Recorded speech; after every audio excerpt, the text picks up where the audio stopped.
vidas sin valor ni humanidad.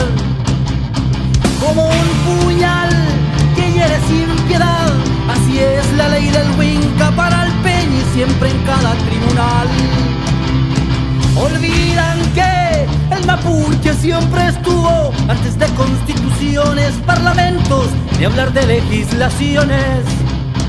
Dicen gobernar a todos con igualdad, solo quieren someter al mapuche, dominar. Mapuche, la historia en la lucha por defender derechos, roban paz, siembran dolor. Mapuche, la historia en la lucha contra perros rabiosos, solo quieren destrucción, robando paz, siembran dolor. Ignorantes asesinos que se esconden tras la ley de esta nación.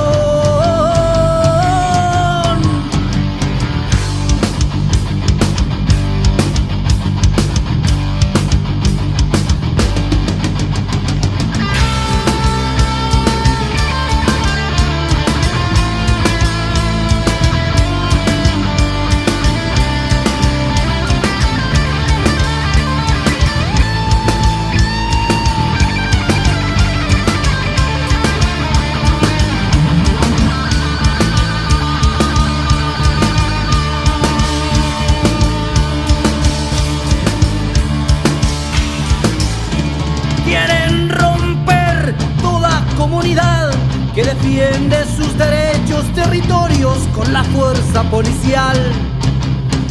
Y la razón le han guardado en los cañones, en los golpes, balaceras, crueldades, todo envuelto en su bandera.